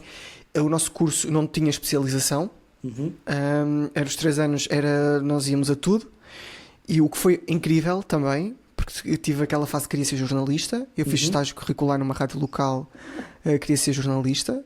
Falei de pudim de javali e coisas incríveis, mas que sim, que nos deu ferramentas para tudo. Era rádio, nós podíamos ir para o estúdio da rádio quando nos apetecia, até porque era mesmo uma rádio, que é a Universidade FM, que, pronto, está ligado à universidade, mas não é propriamente a universidade. E também íamos para o estúdio, que foi a própria delegação da SIC construiu dentro da própria universidade. Boa. E ficou lá, o que é incrível. Sim. Sim, isso é muito bom. Há uma coisa que eu tenho pensado muito na nossa área da comunicação, que é relativamente à inteligência artificial. Sim. Eu acho que a nossa área da comunicação tem agora uma oportunidade de renascer e revigorar-se. Que eu acho que a nossa área da comunicação é muito importante para esta nova era da inteligência artificial que está a surgir muito rápido, e acho que nós somos, outras áreas também, mas pronto, a comunicação, temos a melhor preparação para equilibrar a forma como a inteligência artificial está a surgir nas nossas vidas. Ou seja, eu acho que faz falta muita literacia relativamente à inteligência artificial. Eu sou defensor da inteligência artificial, se for vista como uma ferramenta que vai facilitar a nossa vida, especialmente na otimização do tempo, de recursos. Acho que vem dar aqui uma ajuda brutal. Eu utilizo bastante mesmo para estas coisas, para me poupar tempo com certas tarefas mais chatas, que se calhar demorariam muito. E eu acho que as pessoas ligadas à comunicação têm um melhor espírito crítico para trabalhar o que resulta da inteligência artificial. Ou seja, fazer com que as pessoas percebam que o ChatGPT ou o DeepSeek ou seja o que for, o que surge lá não é para ser utilizado como está. Nós temos que pegar naquilo e trabalhar aquilo que lá surge. E eu sinto que nós da comunicação somos as pessoas ideais para isso, porque temos essa versatilidade, temos essa sensibilidade para isso, temos muita experiência com a escrita também, e nós podemos ser aqui uma ajuda fundamental para equilibrar aqui esta entrada da inteligência artificial na nossa vida e que seja utilizada da melhor forma. E eu acho que já muitas empresas estão a ver para a nossa área da comunicação, que já estão a ver a inteligência artificial como uma ferramenta, exatamente. Não para nos substituir, mas para nos ajudar. Exatamente. Eu estou agora ainda estou numa fase de candidatura a uma empresa que é muito conhecida, por sinal, em Portugal, que é um produto à venda no supermercado, e que me perguntaram na entrevista, porque eu vou-me considerar um designer, mas pronto, eu acho que sou muito mais do que um designer, e também não sou totalmente um designer, eu sou um híbrido. Tu és o pacote completo, tu tens a comunicação e o design, isso é excelente. Sim, eu tenho assim sou assim um híbrido. Quando me perguntam, sou um híbrido. E nós temos, nós no design temos um pavor, não é pavor, não gostamos quando nos falam do Canva. Que o Canva não é para designers. Sim. Canva não é design. Realmente, Canva pode não ser o design puro e duro, mas que vai facilitar muito coisas que têm que sair na hora, principalmente nas redes sociais, ou trabalho, ou quando se trabalha, porque eu estou-me a candidatar para uma equipa de marketing que tem design.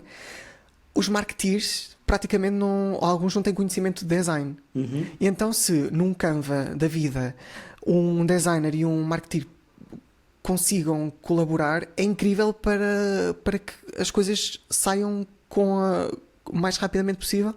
E também perguntar em relação à inteligência artificial se eu usava, e eu digo que claro que uso. Mesmo os nossos professores na universidade, numa fase de dissertação, nos dizem que podemos pedir apoio à inteligência artificial, exato. Com todo o cuidado, exatamente, para rever tudo o que é texto e perceber se é factual a informação que nos dá. Mas acho que também não devemos diabolizar totalmente a inteligência artificial. Não, de todo, e há muito preconceito, obviamente, essa questão que tu falavas de substituir os nossos empregos e não sei o quê. Eu acho que não, eu vejo com bons olhos. Tem que ser feito de uma forma equilibrada, e aqui volto a falar da literacia de inteligência artificial. As pessoas, eu não vejo assim muitas formações para um público mais generalizado, para que as pessoas percebam melhor como funciona, de forma é que nos pode ajudar. Acho que há falta disso. E eu acho que as pessoas da comunicação são boas para isso, para ajudar a formar pessoas relativamente à inteligência artificial. Porque veio para ficar. A cada dia que passa vai-se desenvolvendo. os nossos telemóveis já estão carregados de inteligência artificial. Exato. O Android, a iOS, tudo é inteligência artificial Tudo. para remover coisas de fotografias, coisas simples, que antes uma pessoa só conseguia fazer em Photoshop, que tivesse conhecimento em Photoshop. Sim. Agora faz isso no telemóvel, por isso... Eu vou não dar um há- exemplo para os meus livros. Eu também utilizo a inteligência artificial e vou dar um exemplo do tipo de coisas que eu às vezes peço ajuda. Eu adoro, mas tenho muita dificuldade em escolher nomes para as minhas personagens, porque eu gosto que sejam nomes assim diferentes, fiquem no ouvido por serem diferentes. E em vez de andar ali, como eu andei no passado, em sites de bebés, a ver nomes e significados dos nomes, e depois aquilo é tudo muito abrasileirado e não sei o quê, ChatGPT, tenho esta personagem com este perfil, queria um nome que fosse assim meio bíblico, que tivesse um significado blá blá blá blá blá blá blá blá. Pá, pronto, ajuda, em vez de estar ali a perder uma hora a procurar nomes, dá-me ali logo algumas sugestões que eu a partir daí é que posso escolher e posso ter o pensamento crítico para perceber se funciona ou não. Mas pronto, é isso, tem que haver pensamento crítico. E volto a dizer, acho que a comunicação é ideal para mediar aqui esta utilização da inteligência artificial. Agora, só para terminar, vamos àquela fase de spoilers, por isso quem nos está a ouvir e a ver e não leu o livro e não quer levar com 2 ou 3 spoilers daquilo que vamos falar, porque também vamos falar do final. Pronto, vemo-nos no próximo episódio. Por isso, até ao próximo episódio. Pronto. Esta parte depois eu vou editar, porque ficou aqui uma coisa... Pronto. Então se calhar vou-me despedir das pessoas que agora vão desligar. Sim. Então, a todos os que ainda não leram, obrigado por ouvirem e obrigado também ao Zé pelo convite. E espero que tenham a oportunidade de ler o livro e os livros. E de gostar, e não deixem de mandar mensagens ou de falar comigo, que eu gosto sempre de falar com as pessoas. Como é que te chamas no Instagram? É Fábio M. Ventura, M de Miguel. Já existia Fábio Ventura, tive que acrescentar o M de Miguel. Pronto. Fábio M. Ventura. É no... Diz, desculpa. Diz? Não, diz, desculpa. Eu acho que tem Fábio M. Ventura em tudo. É Facebook, Instagram, é Fábio M. Ventura. Eu também vou deixar na descrição do episódio, vou deixar os links dos livros do Fábio e das redes sociais do Fábio. Ok. Pronto. Então nós continuamos aqui com a história. Muita gente questionou que final é este, Fábio. Pois é. Antes disso, porque há aqui as cenas na cave e eu desconfiei, eu vou-te dizer, é um dos gêmeos. Boa! Olha, não tem havido muita gente a desconfiar de... Eu desconfiei, e tenho uma pessoa que te pode confirmar isto, que foi o Bruno. Ele disse assim, não, eu acho que é o Tadeu. Ele disse assim, eu acho que na cave está lá o Tadeu. E eu acho que é um dos gêmeos. E estava certo.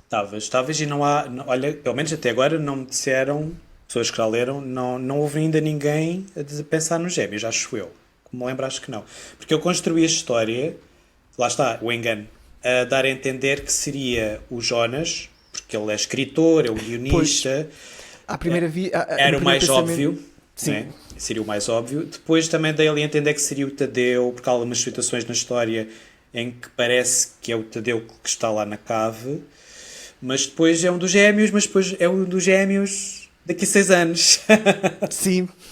Portanto, também não é só ser um dos gêmeos, é já adulto, não é? Já muito adulto. Sim. O final. Eu adoro finais bombásticos. Adoro... Pronto, já tem sido uma marca minha nos meus livros e faço questão de ter sempre assim um final tipo... Como aquele emoji de arrebentar a cabeça. Sim. E foi exatamente isso. E sabia que este final ia ser polémico, porque... Eu gosto que as minhas histórias sejam sempre muito personalizadas. Ou seja, que um leitor possa tornar a história sua com a sua interpretação. Portanto, eu deixei o final para livre interpretação do leitor. Portanto, cada um vai ter o seu final. Mas há 3 interpretações possíveis, vá. Há a interpretação mais fácil, mais básica, em que o homem da cave e aquela pessoa no final é o Ângelo, O O Ângelo, Ângelo, sim. pronto, ainda está um bocadinho afetado por causa do trauma e tudo mais. O Ângelo normalmente. A outra teoria, que é a minha favorita, tenho que admitir que é a minha favorita, não quer dizer que seja a certa, lá está, cada leitor tem a sua interpretação e está de propósito para isso. Mas a minha teoria que eu gosto mais é que ah, aquele homem do final é a nova personalidade do Ângelo que se superpôs, ou seja, aquela dissociação, aquela nova personalidade que é o homem da cave realmente, foi criada a partir da dificuldade que o Ângelo tinha a lidar com o trauma. E naquele final dá a entender que essa personalidade desaparece e o Ângelo fica bem, fica tudo maravilhoso. Mas se calhar não. Se calhar Pois aquela. não, é aquela Exato. última frase que ele diz. Demorei, perdão, demorei algum tempo até me virar para ela.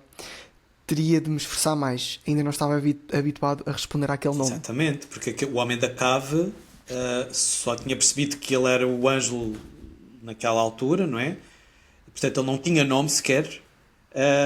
E agora ele superpôs-se. Pronto, foi sobrevivência. Ele queria Sim. sobreviver, era uma nova personalidade, uma pessoa nova e queria sobreviver e sobrepôs-se ao Ângelo, porque no fundo o Ângelo precisava de ser libertado, de ser. Ele perdeu o irmão gêmeo ainda por cima, ele perdeu o Tadeu, que era uma figura muito importante naquele trauma todo, perdeu aquelas pessoas do hotel, e ele nunca ficou bem. Ele nunca ficou bem todo aquele tempo. Portanto, também foi uma forma de libertação do Ângelo. Não estou a dizer que foi como se fosse um suicídio, não é Sim. isso, mas é uma. Descansar final. Portanto, por isso é que eu digo que é a minha teoria preferida, que é, pronto, é o homem da cave.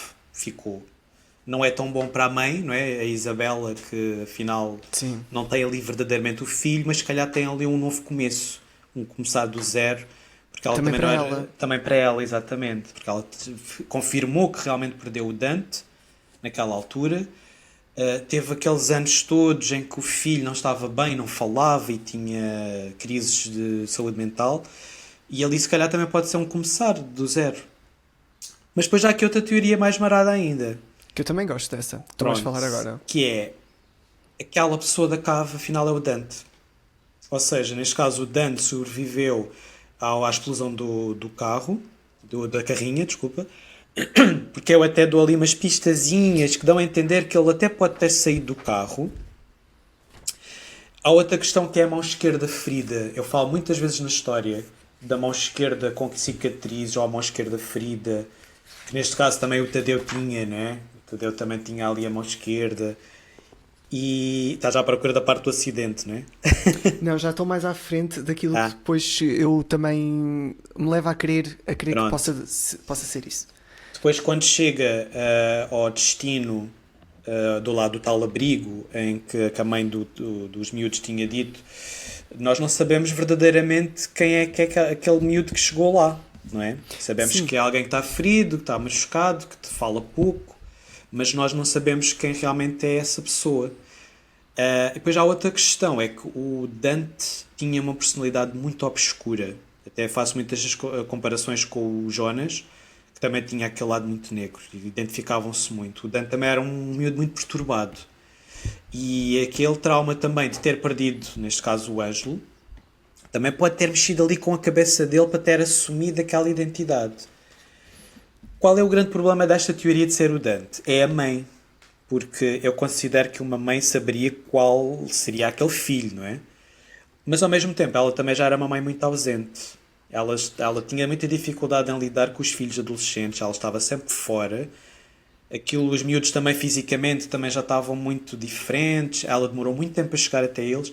Claro que uma mãe saberia que filho seria aquele, mas depois também podemos ir para o outro lado, que é, se calhar ela até sabia que aquele era o Dante, mas aquele Dante achava que era o Ângelo. Há muitas formas de se interpretar isto. Ou realmente eles eram tão idênticos que não dava para. Eu não me lembro se tu alguma vez durante a história falaste de alguma diferença física entre eles, não me recordo, se calhar. Não, Não. as diferenças eram muito na postura. Pronto, Sim. só que quando ele chegou, alguém chegou, porque não está explícito se foi o Dante ou se foi o Ângelo que chegou lá Exato. ao abrigo, Uhum. ele, ele poderia estar tão afetado, Uhum. não sabendo realmente quem é que ele, o próprio era, que a mãe também não conseguia saber quem é que ele Sim, seria. sim, sim, sim.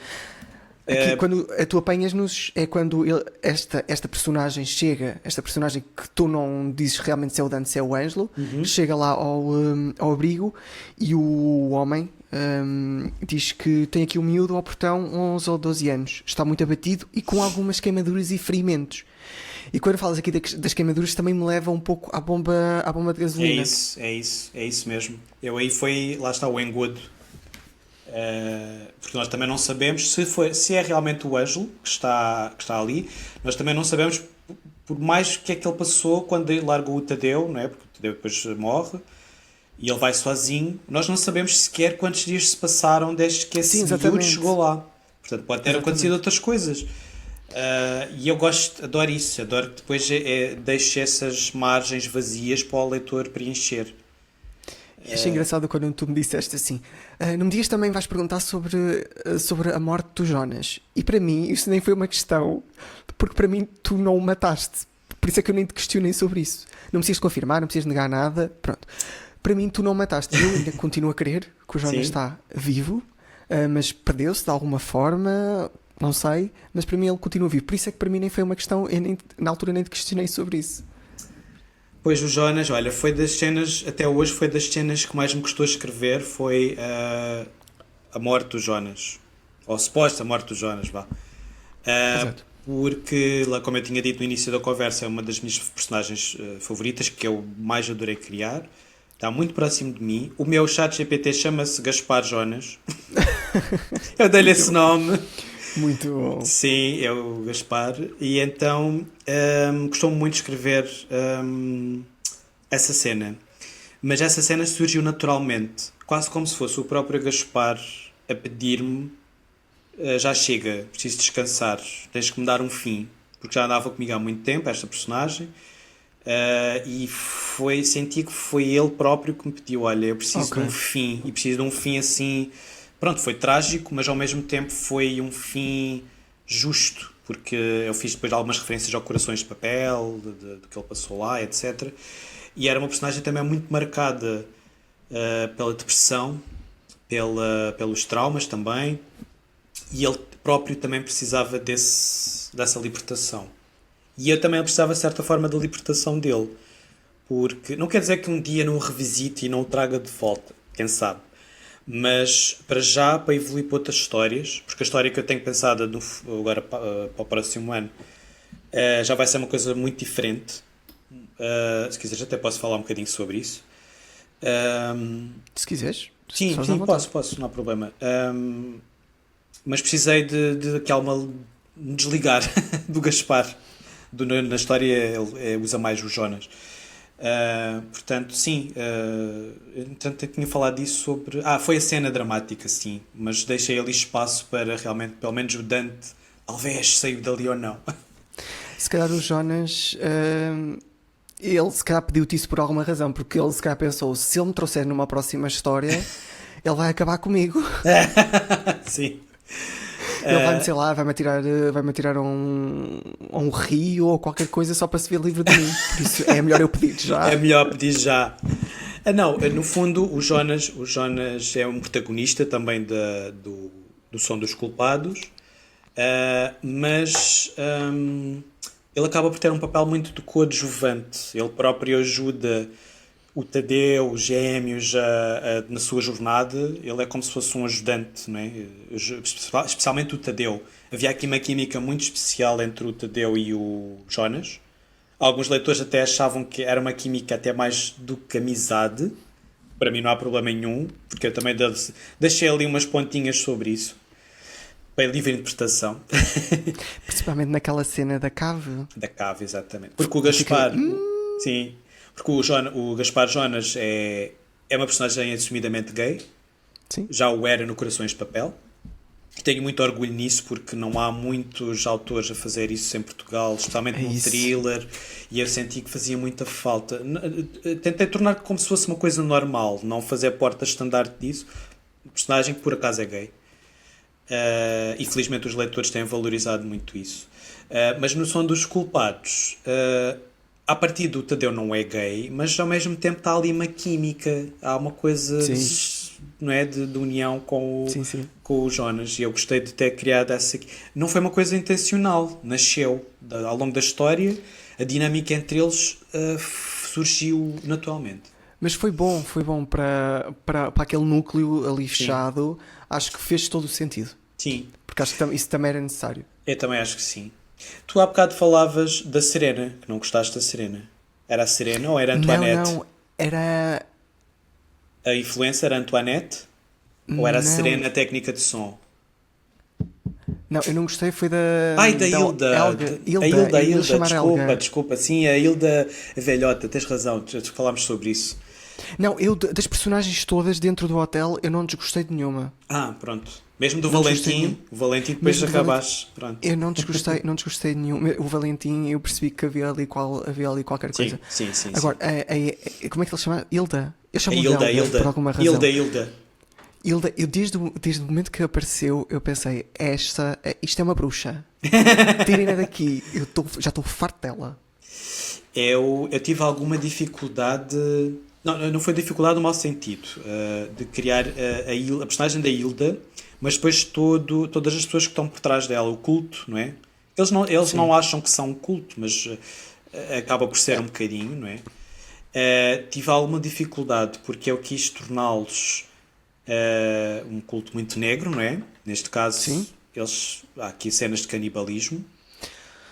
Pronto, que eu tentei tornar muito subtil, não tentei tornar mais soft, para não ser muito polémico, mas foi necessário para aquele grupo, porque eu quis torná-los muito negros, né? São os antagonistas da história, mas ao mesmo tempo eles criam ali toda uma defesa e uma justificação para aquilo acontecer, porque na cabeça deles aquilo é super normal, e ao mesmo tempo também precisava de mostrar que aqueles gritos, aquele som, mexia com as pessoas de diferentes formas, ou seja, mexia ali com o lado negro, como se tivessem, as pessoas já têm uma sementinha de escuridão e aqueles gritos trouxeram aquilo ainda mais ao de cima, e eram pessoas, como eu descrevo na história, pessoas aparentemente normais, mas tinham tido traumas na vida, com violência doméstica, com violações, etc., e depois se manifestou daquela forma da criação daquele grupo de pessoas.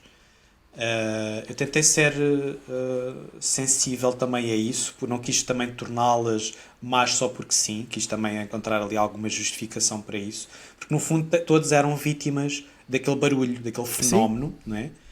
Mas influenciados de diferentes formas, porque as pessoas do hotel também tinham os seus segredos e os seus traumas, mas não se manifestava daquela forma de fazer aquelas coisas cruéis com as pessoas. Mas tive algum receio, porque eu pensei, vou pegar aqui no canibalismo.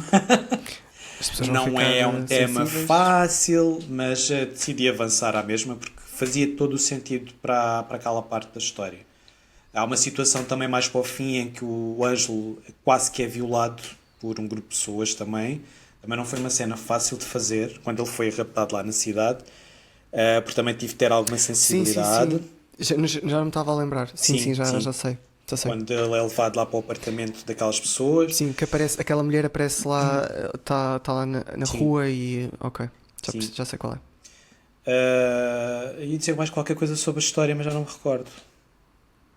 Mas pronto, no fundo, as personagens que eu criei foram as personagens mais, não digo odiosas, mas são aquelas personagens que logo no início tu tens achas horríveis e fazem coisas horríveis, mas depois começas a conhecer e começas a criar empatia.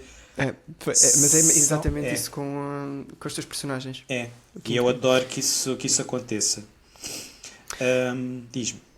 Queres falar um pouquinho sobre o teu próximo livro? Então, só assim... Sim, já estou a trabalhar no próximo. Já? Já tenho um capítulo, pelo menos, e já tenho Este vai ter um processo diferente, porque eu já tenho, não costumo fazer isto, estou a experimentar pela primeira vez, que é já ter a estrutura preparada. Tenho, pode mudar, obviamente, posso ter que adaptar, mas já tenho os atos, os twists, Ok. as personagens, o perfil das personagens, isso já estava. Ou seja, já tenho tudo criado. Agora é escrever, é preencher os capítulos É que já tenho preencher. planeados. É a primeira vez que vou escrever um livro em que já tenho tudo muito planeado. Claro que isto depois vai mudar muita coisa, porque eu já sei que depois as personagens vão ganhar vida própria. E tu Ah, nem vais querer olhar para aquilo que já planeaste. Certo? Vais sim, chegar a um sim, ponto que vais sim. dizer que é isto, não quero nada disto. Sim, pode acontecer. Mas para já estou a experimentar ser mais organizadinho. Vai ser um livro. Eu não posso falar muito da história, claro. Mas Sim. posso dizer algumas. O tema principal vai ser as memórias. O poder das memórias. Como é que as memórias influenciam a dinâmica de um casal, a dinâmica de dois amigos. Ok. Se pudesses ficar sem memórias de qualquer coisa má, vou brincar muito com a questão das memórias. Vai ser o tema principal. Ok. Porque eu tenho tido temas assim muito diferentes. No Corações de Papel era os segredos, no Gatos na Noite era a saúde mental e a dinâmica familiar, o Som dos Culpados era o trauma e a culpa. Aqui neste novo vai ser as memórias. As memórias, Ok. mas claro, vai ser muito Fábio à mesma, muitos twists, muitas personagens maradas. Enganar. Sim, vou brincar. Vai ser muito na linha do Black Mirror.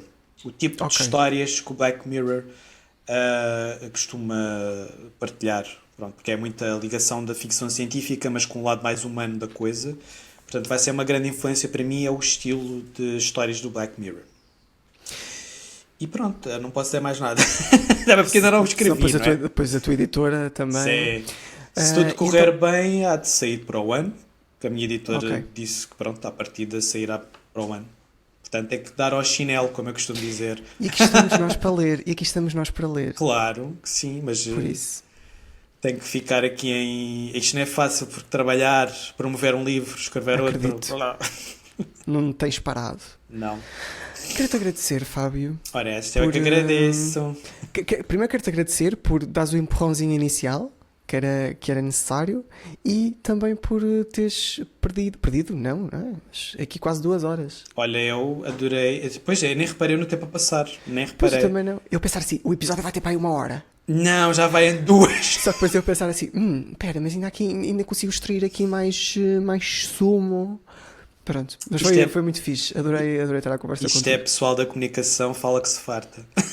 Uma pessoa quando começa a falar nunca mais se quer calar. O problema é que agora a seguir eu vou ficar esgotado emocionalmente e ninguém pode falar comigo porque eu falei muito agora. Ai. Eu depois Não, mas- esgoto. Não, mas é preciso também. Eu adoro ter o meu silêncio e o meu momento de também eu. estar sozinho. Acho que estar sozinho é muito bom. Obrigado mais uma vez. Nada, foi muito fixe. Obrigado pelo convite também.